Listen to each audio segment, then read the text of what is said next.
before it just came to me in my daily life, my activities. I was over at the seed and feed and fertilizer store recently, and Me too. yeah. Well, and they had you got those tomatoes? You ready to plant those tomatoes yet? There. So so so on the counter they had this contraption sitting on the counter there that is used to sharpen knives, and I pulled out my pocket knife and uh, ran it through there a couple, three times, and it came out a bit sharper than I had it before. And I got it kind of reminded me of I've had this probably probably for about two score and 15 years. I've been experiencing a great deal of angst from the cognitive dissonance that I have of not being able to live up to my idea that a countryman especially, should be able to just sharpen a knife to razor sharp where you can shave your face with it. And I've never been able to do that despite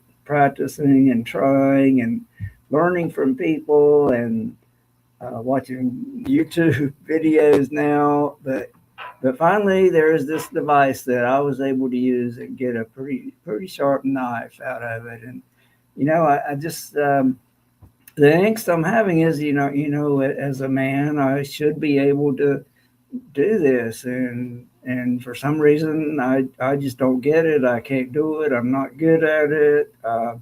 My father could sharpen a knife. In the movies, people would sharpen a knife, at westerns especially, and somehow I couldn't do it. So I asked the guys, this has been bothering me. What can we? How should I look at this so that it doesn't bother me? What's going on here? Am I not a real man that I can't sharpen my knife, or is will I'll have a clip next week, which I'll give you a little preview now, and say at the latter stages of World War II, were you a real man if you can type 60 words a minute and get the general's orders down and send out to everybody? Or do you have to be the leader, the commander, the leader of a squad that does amazing things? And do you have to be a real warrior, or can you be, if your interest, your inclinations are so that into other things, are you also a man? So I want the guys to kind of define, what do they mean when they say masculine journey? What is a man, and what is our expectations based on our own experiences, on what society says? But for the real answers, we will go to what the Bible says, and they will help me understand it better. Oh, So, we're all trying to understand it better. For sure. It's something that you never master. You just learn more about it. And so the part that we decided to tackle today is, what was the things you believed growing up? Either you took them on yourself, as Art said, or society said, or a parent said, or a sibling said, this is what it looks like to be a man. In order to be a man, you have to fill in the blank, right? Whatever that looks like, or blanks, as the case may be, right? And so we're going to hit this from several different areas based on our own experiences and things that we thought that it meant growing up, and things that God had to come after and help us see it differently. So, Andy, you have the first question. Yeah, so I appreciate you sharing this, Art, because whenever Art threw this out last week, I flippantly threw out some answers of what we commonly talk about. But it was a deeper understanding. Then I began to realize, kind of hit me between the eyes, that I struggle with this question, still do. But that's the kind of the very feeling that led me into this ministry. To be honest with you, I wasn't. I mean, I have generalist brothers that are great in construction, using their hands, all this stuff. I'm just a computer nerd. I'm a specialist. I have this realm of mastery of a lot of different things, and I was intimidated. And then, I'm going through a marriage breakup or whatever. I didn't love my wife well. That's another indicator. As Darren was saying earlier, you got all these categories, and it's a report card on you, and a lot of men carry that. Like what Art was saying. Lord knows, Art, most people don't even carry a pocket knife to be, the whole idea of sharpening, and I still don't consistently. And that's usually, that's what Morgan was like. Carry a pocket knife because it makes you feel powerful. That's not what makes you a man, but it does give you a certain understanding that I can take on whatever it takes, and a knife is indispensable, right? Unless you're going through TSA. Well, that's a good point. I got one from my Becoming a King retreat, and went out to Vegas, went to this event, and you couldn't take knives in it. I went out and hid it and got it stolen from me. So that's it. That's right. Yeah. So I'm digressing here a bit, but mine is really about, okay, so I had a friend that tells me, you got to watch this movie, Soul on Fire. And it's, Robbie's over here shaving with his pocket knife, not even a straight razor. I'm impressed, Robbie. Is Art impressed? That's the question. According to how sharp the knife That's is. nice. That's nice, Robbie. That's a nice Robbie's knife. got blood coming all out of his face. He knows how to close it. It's just a pleasure. It's just a pleasure. But this movie, Soul on Fire, that he suggested, it was from the area I grew up in. It touched on the baseball team. There's an announcer, Jack Buck, that helps this kid who got burned, who was playing with fire, about burned his house down, and ended up carrying all these wounds from the burning all his life. But Jack Buck was this baseball announcer that, invested into his life. You don't hear all that, and then this kid is growing up, and he's had burns 100% over his body. He's done this miraculous thing. They gave him 0% chance to live. He lives, and then he's able to walk. He's functioning. And he meets this girl in college, and they hit it off, but he felt like he would be rejected for his wounds, and he didn't push on through and take risk with her. And then he comes back later, and she rejects him. And this is a scene after that. He's talking with his friend Mike, and it's John O'Leary is the guy's name if you want to look it up in the story. But it's just their dialogue about this thing of not pushing through. Well, I paralleled it.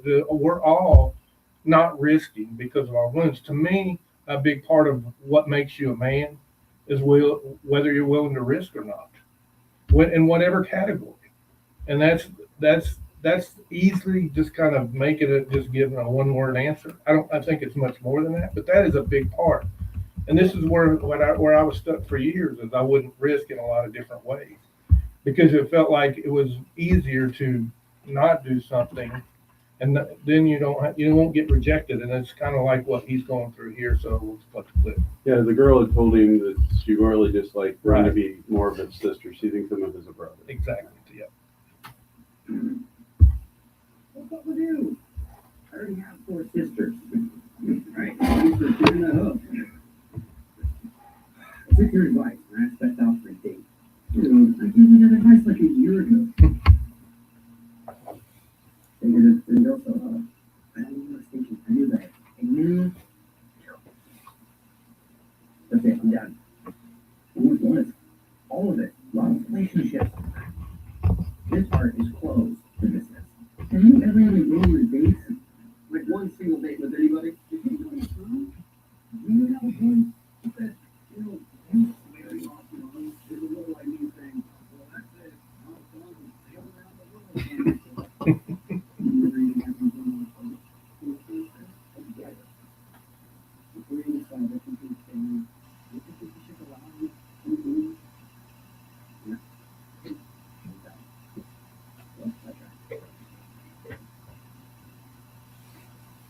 And so that's a big part of my story, and the fact that I didn't date a lot in high school. I was a big man on campus when I was in the 5th grade in Missouri, but I moved to North Carolina, and it was just intimidating. And I had lots of guys friends, but just didn't hit it off with the girls. And I was telling the guys, I was a little bit older then, but I didn't pursue. I would pursue through other people. You know how it is. And Go ask her if she likes it. yeah, right, exactly. And And I ended up, even with my wife, she always felt like I was quiet, and you guys hear me talk on here. I have plenty to say, but whenever you were intimidated by something like, a relationship like that, or making the move that I did and getting into a new environment or whatever, I was fine whenever it was comfortable and I controlled. It seems like I controlled it at that age or whatever, but something new, instead of pushing through and being shepherded or by a father to how to risk. I mean, it made me feel less of a man because I didn't pursue and risk.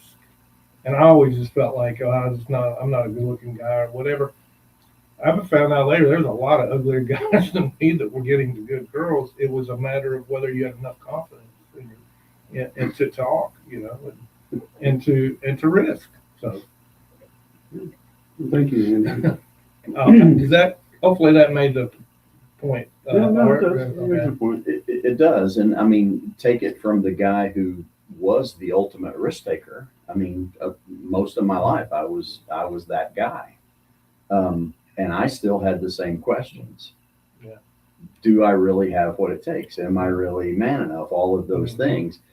And so it just goes to show it's not about one thing.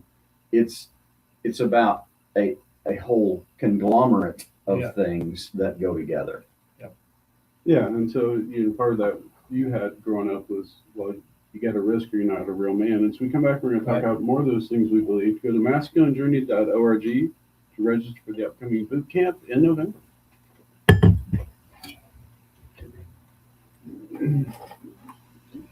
November 19th through 22nd. That's the date, right? Yeah. What do we want to do next? Host? What do you want to do next? Post 8. What do you want to do next? He's a Mr. Host? cameraman too. What clip do you want next? He's a self-produced man. I start with Robbie. You want to go Robbie's clip? Yeah. There you go. Alrighty then. You have to name the movie it's from. Super fractious. Yeah.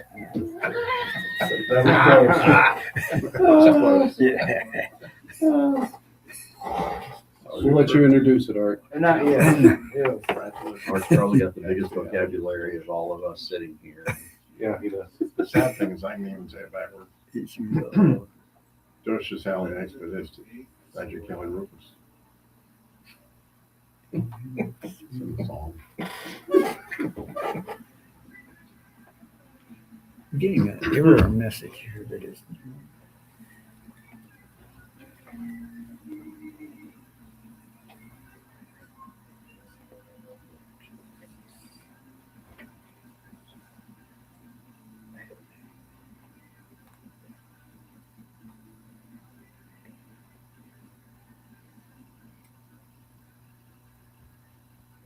Welcome back to Masculine Journey. I have no idea why we played that song. Stop crying. Yeah, Yeah, stop crying. or You know, we'll give you something to cry I was about. looking around the room. I'm thinking it's a good thing that wasn't a hairband because you guys could still enjoy it. Well, I'll be back to my youth.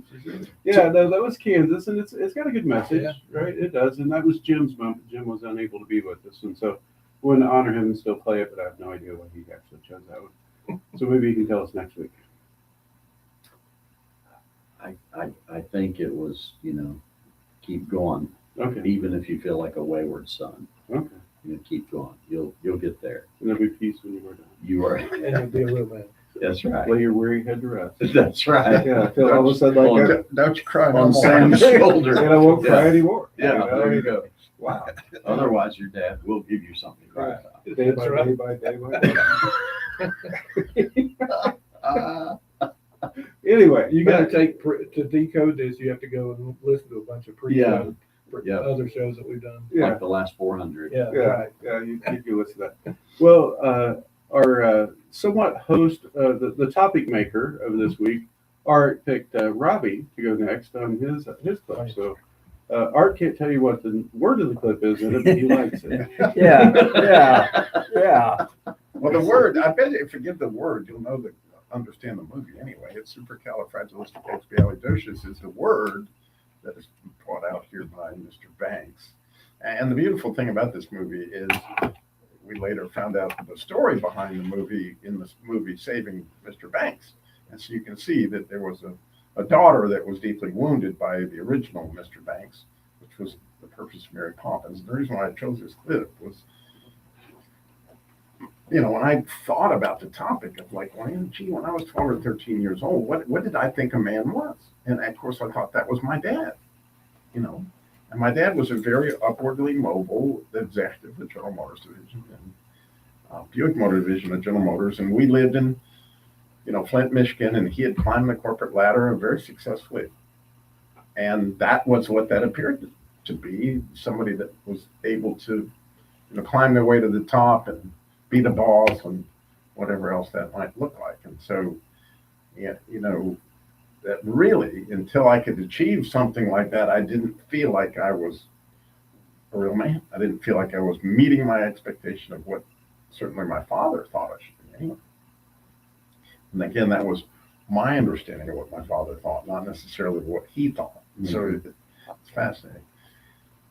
So I'd seen this movie when it came out, actually in 64 or 5, something like that. Sadly, but I was old enough to do that. And at the time, had no understanding of what this clip was. But then I used to take my kids to Disney World quite often in a van back in the day. And I would watch this movie, or listen to it actually, in order to stay awake, because we would drive late at night. The kids would be asleep. But I would listen to this scene over and over and over again. And I would bawl like a baby because I understood that I had actually chased something that didn't exist. And so as you listen to this, I want you to know a couple things. Obviously, it's from the movie Mary Poppins. And Mr. Banks, he had 2 children, Jane and Michael. And they had these tuppence that they were going to feed the birds with. And there was a big hoo-ha at the bank. They wouldn't give them the tuppence, and there was a run on the bank. That means everybody tried to get their money out of the bank. And as a result, Mr. Banks gets fired, which ends his, like what he thought it was going to be a man, what he chased his whole life. And as he's, with the help of other characters in the movie, realized was that being a real man in this case was actually being a father to his children. And that all these other things were to some extent a distraction of how important his actual family was. And so as he is getting fired and the big boss, thinks he's going nuts because he uses this word that he thinks doesn't exist, he calls out to the man, it just turns out that you yourself don't exist. Well, the tragic thing, and I think that really made me cry when I listened to the clip originally, was the way they fired him in those days is they literally would put their fist through your hat. You had this image that you were portraying, the poser look of a banker was you wore this type of hat, the bolo hat, I think it was called, and they put their hand through it, and they took his umbrella and they flipped it, upside down, and all these images of what it was to look like this. And in my father's day, and he had a uniform at General Motors where he had to wear this hat, look like Frank Sinatra. That was part of, he had to have that on every day. He had to have a white collar, had to have a certain type of tie. It was all part of the deal. And when I went to work for the Crown organization, and I had risen up to the top, but in order to do that, you had to wear a certain type of coat and tie, and you had to carry a daytimer, and you didn't just carry any daytimer. You needed the one with the red pork skin. It was all a uniform. And when I heard this clip, it hit me on what an illusion I had lived my life into, when really what was important was in the backseat of this van. So play with it.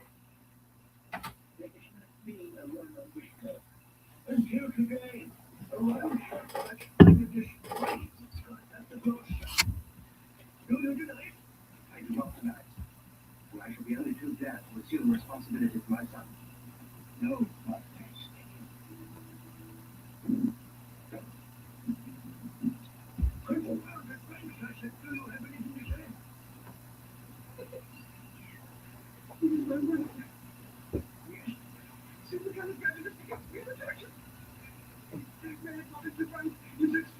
it does make you feel better. Talking about redneck, no such word. Oh yes, it is a word, a perfectly good word. Actually, do you know what this nerve thing is? turns out, with due respect, when all is said and done, there's no such thing as you. You put in your shirt, the name's on red. All the love, you together prejudice against the other dishes until you get all the time. Thanks, don't you dare sign my God. There's the puppet. The wonderful, faithful, super prejudice against the other dishes. God, it will. Come on. Great, where are you going? I might pop through a talk, paint the pictures, and go for an outing in the country, or I might seize a horse on the merry-go-round and win the dog. Or I might just fly a kite, only copying the girl. So fascinatingly, in the last month, it was a pretty horrific automobile accident.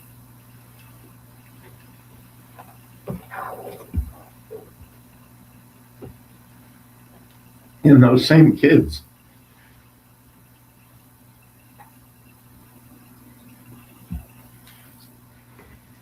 they were, that were in the back of that van, were in my hospital room night and day for a week. And I have a lot of things in my life. But when all was said and done, because at times, you just don't know when you're in those particular situations that, but thank goodness, somewhere along the line, I took a little bit of time to go fly a kite. And, it helped center me back to, it's still too easy to chase after that uniform, whatever that may look like in your particular field, whatever that is. You got one, I promise.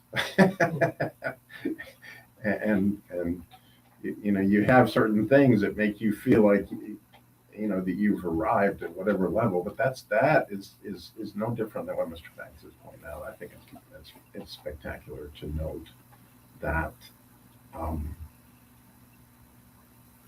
being a dad, having a dad, those things are gigantically huge in the kingdom of God, and I think certainly what we experience here at we do with masculine church. It is. And so there's a lot of things out there that the world will tell you is to be a man, right? Success, but it depends on how you define that success, right? Is it with the checkbook or with your relationships? Yeah, Grant. Not too much love. Yeah, exactly. Harold, we haven't heard from you today. Do you have any thoughts on this topic? Well, as a matter of fact, I do. I think far too often we define manhood based on what we don't have. For example, in my case, being around 5'6" and weighing 160 pounds or whatever, I'm kind of small compared to the average person nowadays. And yet, that doesn't define my manhood. I define my manhood by being in love with and married to the same little lady that stole my heart over 60 odd years ago. And I no longer consider the fact that I'm short as being a problem. In fact, if you look at most of the Medal of Honor winners, they're just average guys. Some of them, Audie Murphy's smaller than me. And so there are different things that we need to look at to define ourselves, or we'll be walking around being shamed by something that shouldn't shame us at all. My size is totally out of my control. The genes that I inherited are responsible for that, and I just have to accept it. So God made me little, but He made me quick. And being the smallest kid in the group, I had to use my speed to get out of fights I couldn't win. I could have lent you some bigger jeans. Yellow? Yeah. Yellow jeans? Banana cake. So anyway, this is a topic that's near and dear to my heart because I do define myself as a complete man, regardless of my exterior size. Yeah, the expectation, if you don't, we're going to talk about next week on the show defining, what God says a man is, right? And unless you know what God says a man is and you try to aspire to be that, you'll be what everybody else says that it should be, right? You'll be what you learned growing up. You'll be what the world says. You'll be whatever's on TV next in the new trend, what it looks to be a man, and that's not the way it works. And we're going to learn more about that next week. If you want to hang on and go to the podcast, we're going to be talking more about this topic on the after hours. Go to any podcast location and you can pick up the Masculine Journey after hours. If you're already listening to us on a podcast, you know that. So just keep listening and we'll continue to talk about some of the other expectations we had of being a man as we were growing up. Go to masculinejourney.org to register for the advanced boot camp coming up November 19th through 22nd. I forgot. People need cameras. I just sit there and did a big yawn right there. Well, you were picking your nose. We're still on the air too, by the way. Fascinating. Our viewer. You reminding yourself? Probably right in. I saw this, Hell, for example, studying different things last week, that in the 23rd Psalm, where he says, essentially, he leads me beside still waters. He restores my soul. He guides me in paths of righteousness for his name's sake. That word paths is actually an entrenchment. It's a military term. Which I found fascinating that again, he was a military man and he didn't use the word path or those kind of things, very Bible word. You'll find it in a bunch of, but he didn't use that word. I was taking it as a shepherdy kind of thing, though. But it wasn't. It's not. He said he guides you in paths of righteousness. Like a shepherd and a sheep was what I was thinking. But the word that he used, you can figure out, we can all decide why he used that word. Yeah. But I can assure you, if you look at it, you'll find it fascinatingly that it very much is. In fact, when he went to visit, you'll find the book, you'll find it, when he went to visit his brothers to tell them, here's your food because you're hiding from Goliath, guess where they were? They were in the entrenchment. Yeah, it was that valley of what? Right. So, I'll leave No, you. I wasn't disagreeing No, with you. I- I was just saying I'd always took it as that, but it goes back to the Hebrew. It's not the, I'm not the King fascinated by the James. fact that he chose to do that. Yeah, for sure. I want to say that a man is to be like Jesus, because God made us. Have you been to boot camp? On Genesis 1st. It's a man or a woman. You nailed it. Genesis 1:27. All right, what's the next bit? 24, Mike? 26. You have two left. Big Remember clip. remember what they are? I think Darren will be next. Okay. Yeah. Making me go last. Let's see how you think so. The flesh one. Oh, I forgot about it. Yeah. No, that's Didn't all start out with the flesh one. That's funny. right. Whatever Manhood. Art says. Whatever you want to do, Art. Is Robbie almost did start? Was made You got to make the call, man. with a knife. Risk it, Art. Risk it. This is what being a man is, Art. Okay, You have to Darren. make a Okay, decision. it's That's Darren. All right, Darren, we got a decision. The judges will stick with that decision. And then, Did you bring those headphones? Yes. Oh boy. They're the ones I used at the Y, and they were in my bag. I'm gonna start bringing my own now that I know. So I decided I might as well take them out and use. It's contraband, man. Yeah. I was going to say, I've got a set of headphones like that at home, exactly like that, only they're white, for whatever reason. They're not These even sound white. too loud. I know. You're Not you're exactly not right. I don't have one just like it too, but they're bigger. And they're red. Exactly.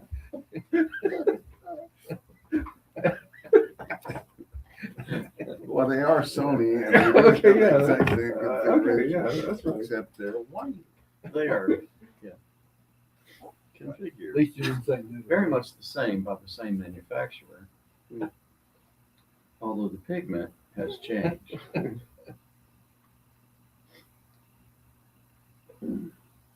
These are too loud for me. Really? Way too loud. That's why they have a And volume. we can turn them down. Plus, I can turn them down. the, What do you have? the speaking No, sound, it's only one side of it. It's only that way on ours too. Yeah. Oh, okay. It's mono. It's It's mono a mono. they, Oh, I forgot the- about the station doesn't Okay, realize never that, mind. that music is made out of 2 channels these days. that. Four. Well, AM radio is just like one channel. Mhm. Unless it's AM stereo, and then everybody gets confused. Mhm. It's a whole Russian doll thing. It going is. on there. You don't. The chicken and the egg thing. It's for itself. We got 7 more minutes, 5 more minutes. Come to think of it, those are Sony headphones too, but So, all right. Huh. you have something exactly like this. Only So Art, you were talking, Only the label on the top is different. were you just using that example about the knife, sharpening the knife? Because I mean, look at all the stuff that you do. Do you give yourself credit? you for do what all that with a dull knife? Believe it or not, I mean, you run tractors. He's not and the all that. sharpest You- knife in the drawer. sometimes I buy a new one, so I'll have a sharp That's what I was knife. gonna say. I just always buy the new one. That's what you do. Are you serious?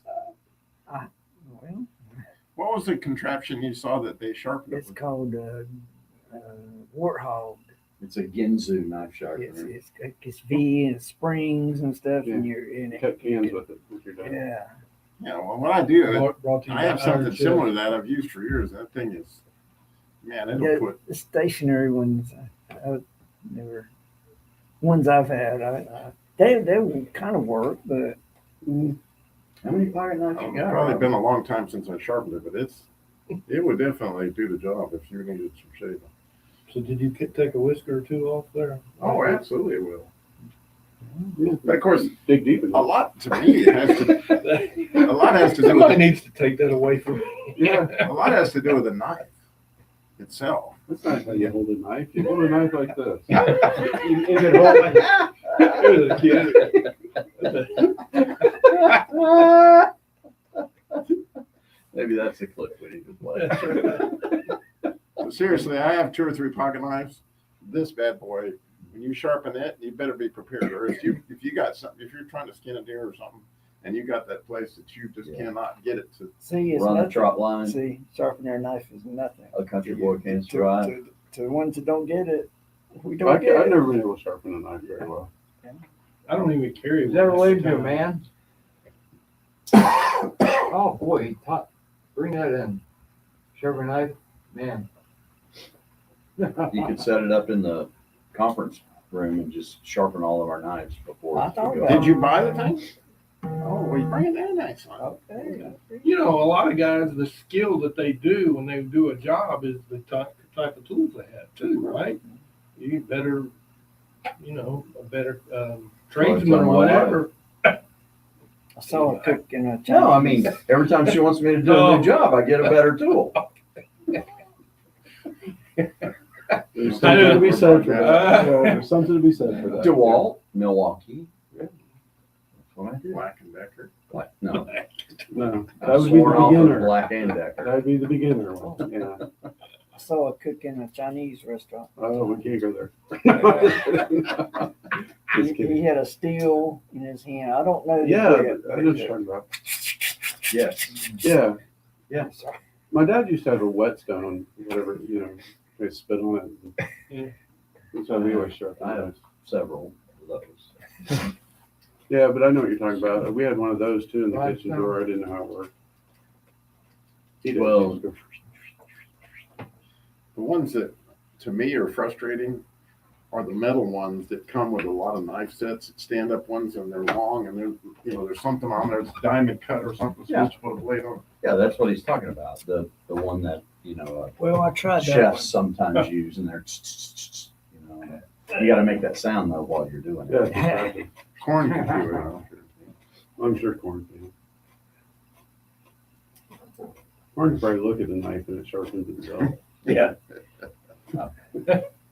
Just leave me alone. I'll do whatever you want.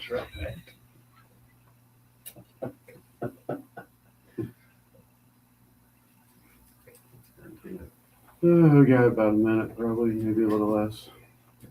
He told that guy after he drilled his tooth, I'll never get that's the funniest thing I ever heard in my life.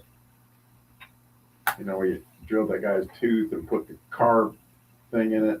But have you ever heard him tell that story? He drilled the guy's tooth, then put a wire in there and hooked it to a slot car set, and woo, woo. Kind of like how you did with the Like, string and the What kind, door. of, or what kind of whatever, sick mind would even think of something like that? And then he says, when he got done and turned the guy loose after he gave me information, he goes, well, you really ought to see an orthodontist. I was like, last thing in the world the guy wanted was metal on it.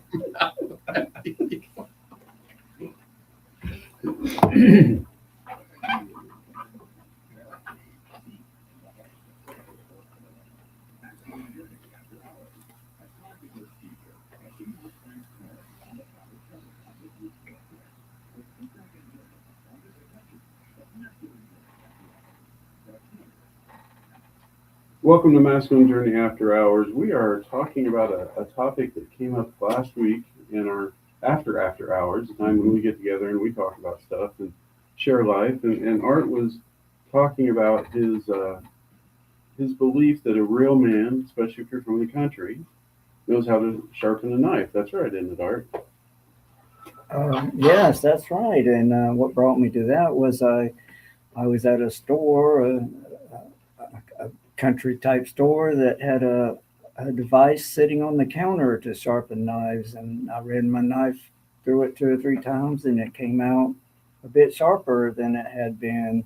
And it got me thinking. I just had this belief, to be that I should be able to sharpen a knife. A man such as myself should be able to sharpen a knife, but I'm not. And so, how much man am I? I mean, what defines a man? What do we mean when we say masculine journey? And more, and what does society say about it? What does our experiences say about it? And more importantly, what does the Bible say about it, which we'll get to next week. Absolutely. Hank Williams Jr. says that you can skin a deer with your sharpened knife, and you can run a trot line, and Yes, a country boy can survive. that's right. Yeah, And you've done that thus far. I've done that, Okay. but with a dull knife. That's even harder. Okay. That would probably make you more of a man. That's at right. that point, yeah. Well, we are back to playing some clips. Now, in the previous show, if you didn't get a chance to listen to it, go back and listen to it. I'm going to just sum up a couple things. Andy talked about growing up with the belief that you have to risk in order to be a man, that if you're not willing to step out and risk, that you're not really a man. And Robbie talked about success, looking at what defines success and how that looked when he was young and how it changed over time, right, to what true success looks like. And so we're going to look at a couple other aspects of the things that we believe. And Darren, Art picked you for the next clip. So A real man. yeah, Picked me. Art he took a risk and made a decision. He did. I would point out he's dull. Yeah, I am very tall. Yeah. So, yeah, in this clip, it's interesting. You're going to meet 2 guys, and one's the son, one's the father. And the father is basically giving the son kind of a diatribe on what it is to be a father. Is James Earl Jackson in this? No, he's not. He is not. It's Denzel Washington, and James Earl Jones plays the same character in a Broadway production of this, which I'm sure you've seen, Sam. Oh yeah, yeah, that. But Right after the singing one. that's They're called musicals. yeah. As soon as he leaves the ballet, he goes to the singing ones, and then That's my goes on. circuit. Yeah. That's why Sam's a real man. So you're gonna meet 2 guys, and Troy is the one that does most of the talking. He's the father, and Troy gets asked the question by his son, "Why haven't you ever liked me? How come you don't like me?" And Troy begins to explain to him that it's the wrong question. But what you don't know, what you don't get from this is everything that's gone on before. That Troy, He provides for his wife, he provides for his son, but he's very, very wounded from his own bad mistakes, by his father's mistakes. He was terribly abused by his father. He does some time in prison. He gets out. He's straightening it up. But he has a father that showed him no love. Also didn't take care of him very well. And so Troy's trying to figure out what it is to be a man. And this is his description that we're going to listen to. But the reason it makes sense to me is because I grew up not being told this by my dad, because my dad was the exact opposite of this guy. But so many of my friends literally fell in love with my dad. I mean, they would come over, I'd be gone. They would come hang out in the backyard, sit in a lawn chair and watch the stars with my dad because he was so good at caring for your heart. Because their fathers were not always. And so this was kind of what we grew up with in the 70s, 80s, early 80s. A real man was somebody who took care of their family, provided for their family, and maybe one or two other things. Here we go.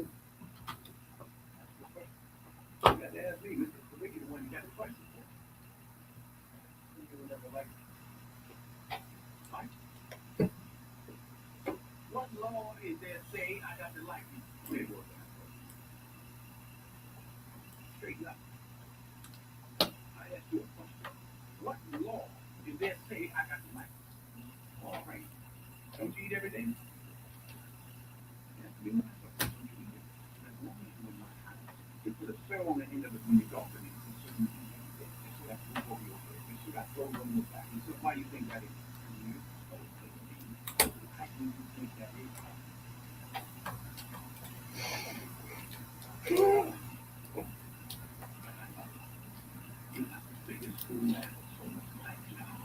It's my responsibility. A man is supposed to take care of his family. You live in my house. You live in my food. Put you behind my back because you're my company. Because I like you. Because it's my duty to take care of you. I owe a responsibility to you. Now let's get this straight right here now before I go along any further. I ain't got to like you. If the man don't give me my money, come payday because he like me, he give it to me because he owe me. Now I don't give you everything I got to give you. I give you your life. Me and your mama work that out between us. Now don't you go through life worrying about whether somebody like you or not. You best be making sure they're doing right by you. You understand what I'm saying? So, I kind of grew up in the southwestern part of the United States, and that was in I guess maybe what we would call a John Wayne culture, really, and that was not far from what most men walked around with. Was, hey, I'm taking care of you, I'm taking care of your mom, I'm here every day. What else do you want? Kind of thing. And so a man was somebody that did that, had nothing to do with how you cared for people's hearts. It just had to do with how you cared for people, physically. And so You provided there. you provide, yeah. I'm they're your needs. provided. Yeah, I we're provided. told you I loved you. I mean, if I change my mind, I'll let you know. That sort of thing. And so that comes from the movie Fences. I didn't say that early, which is not easy to watch, by the way. It's a little bit brutal, but it's worth a sit down and watch it. Probably not a family movie. It's probably not a family movie. No, there is some language in there that in 732 cuts I cut out. So Not a date night movie. yeah, it's not a date night movie. But I grew up kind of mixed because I had this really good dad, but he didn't go to church with me, didn't take me to church, didn't teach me to pray, didn't teach me to read scripture, none of those things. But he was always there. I mean, he was at every little league ball game. He was at, anything I ever did, he was there and he was supportive. He wasn't the kind of dad that berated you when missed the ball at shortstop that day or any of those things. And I saw those dads. I mean, my friends had those dads. And so my dad was kind of like Andy in that he was not the risk taker. So I grew up becoming the ultimate risk taker because I thought, well, that's where my dad's lacking. He's good here, kind of checking off the report card. Something Harold mentioned earlier. But the one place where he was lacking was he was not a risk taker. So I was going to, not have that deficit. So I focused really hard on being the risk taker. And when you do that, you end up falling on your face an awful lot, and it begins to hurt over time. And not only does it hurt you, but it hurts, the people around you. So yeah, you do need to take some risks, but you also need to be wise about it. Learn to use what God gave you in your head before you use what He gave you in your gut, the fire in your belly. Yeah, it's how we grew up, and we're just touching on one aspect.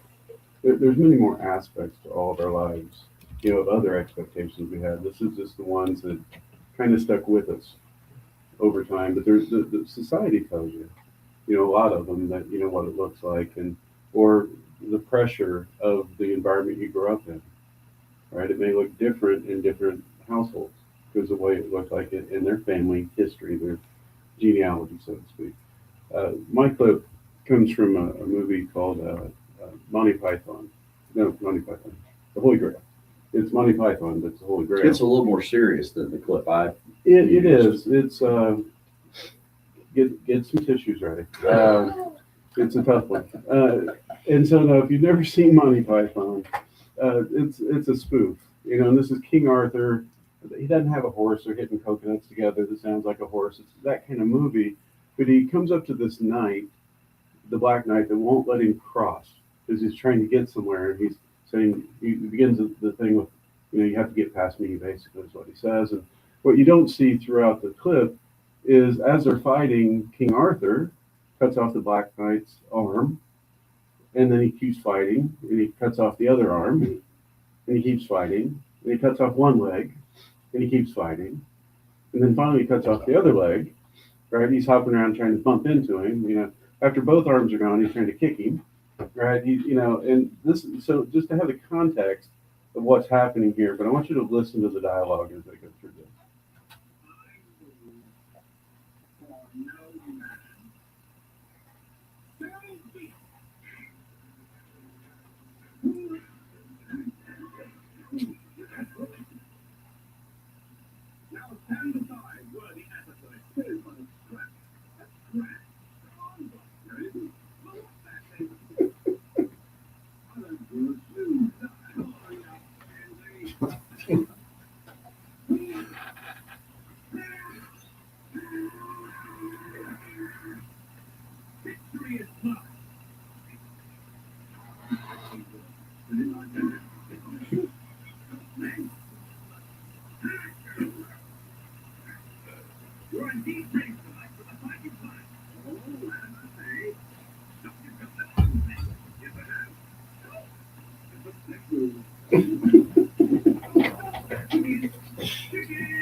So a little bit of denial going on there, right?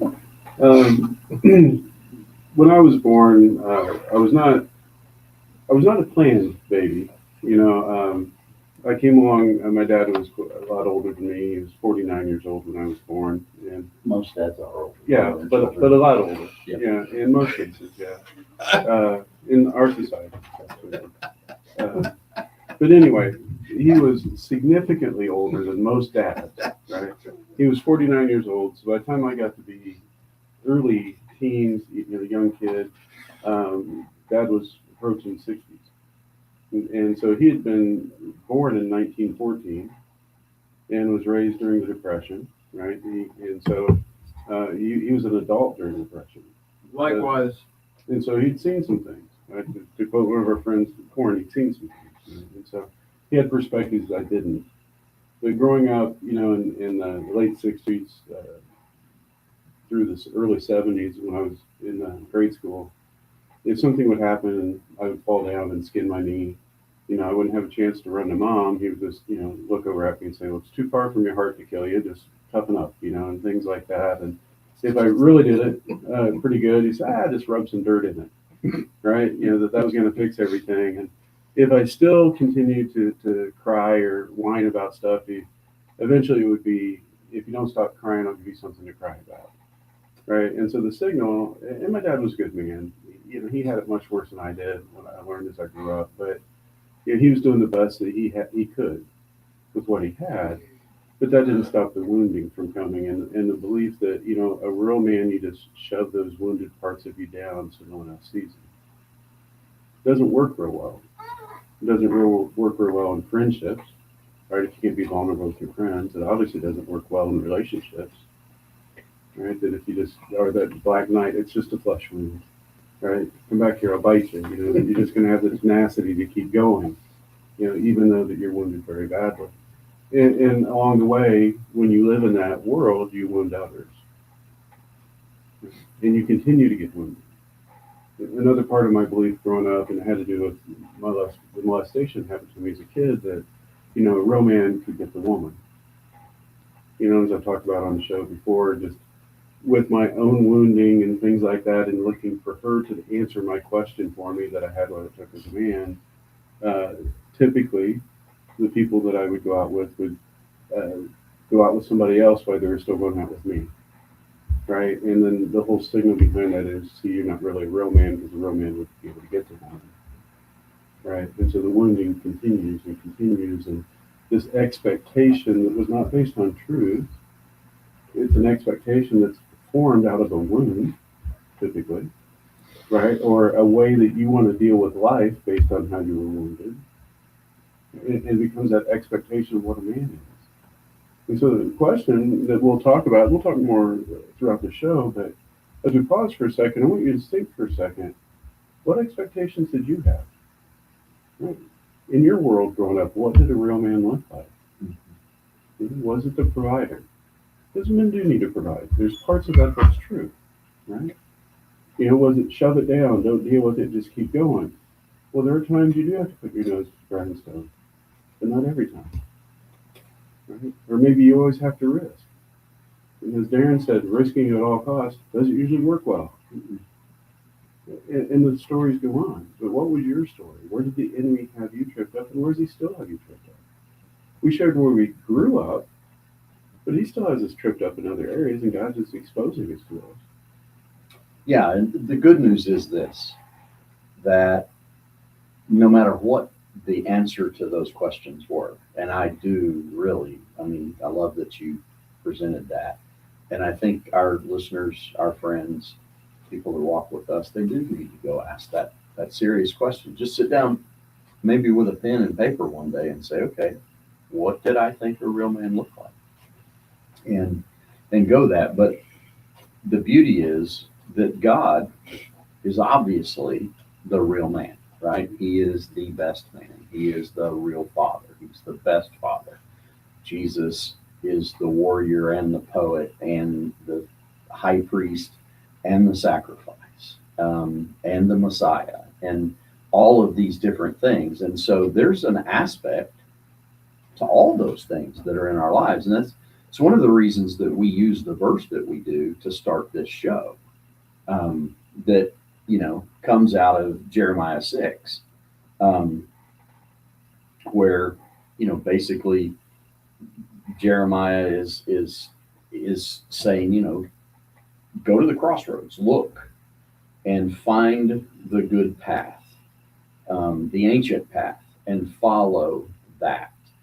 You have to look for it though. It doesn't. That crossroads doesn't come to you. And so, to Andy's point, yeah, you're probably gonna need to take a little bit of risk to go ask God. God, what have I thought a real man was? How has that shaped who I am today? And are there things that now you need to dig into, Lord, and kind of break the agreements that Robbie brought up about who a real man really is? Because if we're operating out of those old lies, those old answers, then we're probably not the man we want to be. We're definitely not the man that God created us to be. And I'm not throwing that out there as a pressure thing. I'm not trying to throw guilt on anybody. I know, I turned 61 last Thursday, and literally had just one of the most moving experiences of my life on that morning, where You didn't have grouper the night before, did you? I did not, and I didn't have flounder either. That's what I was trying to do. That's an inside joke. I had bad flounder for supper tonight. I might not be here next week. But the reality is that God can take you and wants to. It's so many of us, because we think a real man is a guy that never needs help. A real man is a guy that can figure out everything on his own. And God is standing there going, dude, that's the last thing a real man is. A real man is somebody that learns to depend on me. A real man is somebody who is capable of walking with me, because I want to go with you on this journey of true masculinity and walk beside you as you figure it out, because he loves it. It's like watching his kid hit a home run. When he sees you go, oh, okay, I get it. That's the way the Father's love is for us. Well, that brings me to a question. What current things is God working with you on to break?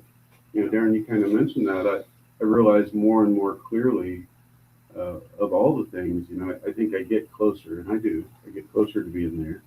But then God brings to my attention other things, and it all, for me, is around control. You talked about that. I'll sit there and literally pray and say, God, I give you this. I lay it at your feet. And then 3 minutes later, I'm Googling something, trying to figure out how to fix whatever the thing I laid at God's feet is. Right? Or, maybe there's a YouTube video on this. And, trying to find a way to solve it myself, because I just can't seem to leave it there sometimes. And that just leads to stress and to worry and to anxiety and those feelings of I don't have what it takes, and all the things that the enemy wants you to believe. Yeah, that's an amazing thing. I studied deeply the other day on Cain and Abel. And, you're aware that Cain's name means to acquire or mine. That's mine, right? And Eve, if you go back to the equation, is she had the boy with Adam, and she says, with God, and she uses that very important word, with God, I have acquired a man, and so I call him acquired. In other words, she took immediately, within the 20 billion seconds, to go from, I did this in a partnership with Adam and God, but now it's mine. Which was the story of Cain's life. That offering was his, and that's the reason why it didn't get the respect of God that caused the problem with his brother to begin with, right? And so all these things that were supposed to be his had to do with what you that whole idea of mine, as opposed to, and I never thought about it, the exact opposite of mine from God's standpoint is with. Oh, we can work on it together. Your own sin. We'll work on it together. But you want to take hold of it, do you? Mine, you know, I use those seagulls. Sorry, I mean, that's why you have books, all these books in the library, bookstore on self-help, right? Isn't that what it is? Right? Yeah. you Do it figure out independently of God and it gets back, you know, I'm going to go there, right? And we're getting back to the orphan spirit again, right? Yeah. I was going to buy you a Life for Dummies book. Yeah. I need one. No, I do. We all do. We It's called the Bible, It's isn't called it? the Bible. Absolutely. Absolutely. Graham's over here's got it open for Yeah, us. he's got it. He's ready. He's ready to preach. Go ahead, Grant. Let us have it. He's grabbing it. We're going there. Go ahead, Grant. First Genesis said that God made a man in his own image. He did. Man and female is man from the beginning. You're right. Right. They're both made in his So image. ladies, it's their responsibility too. Yeah, they're made in the image of God. As female. Men first. Yep. Well, guys, what else would you share with the group about expectations? And what does it see it? How do they hold you down? Oh man, very seldom has a obligation, expectation, and there's different between, you know, I said I'm going to do this and I follow through with it. I'm not talking about that, but I'm talking about this overwhelming sense of I'm obligated to do this. I don't like it. I'm not happy about it. I don't even know if it's right. You know, whatever. But that sense of obligation, pressure. It does. I mean, pressure just destroys things. I mean, you put too much pressure on the inside, it's going to explode and blow things, you know, out. You put too much pressure on the outside, you're going to collapse and, you know, you're going to end up like a submarine, you know, going to see the Titanic. All of those things, God uses those if you will take them to him and say, okay, God, I'm under this stress. I'm under this pressure. How much of it is of my own making and how much of it is yours? Because if God's doing it, let him, you know, and work with him. But if it's you or somebody else that's doing it, then you need to give it up. Absolutely. And so I'll take back to the same question that I asked you a little bit earlier. If you didn't have an answer, work on it this week. What expectations, what things did you have? What did it mean to be a man to you growing up? And what is it now? And where do you get that from? Is it something you've been told? Right? Is it something you've just led to believe? Or did it come from God? And so spend some time this week on it. Next week we'll talk more about this topic. Go to masculinejourney.org. Show art.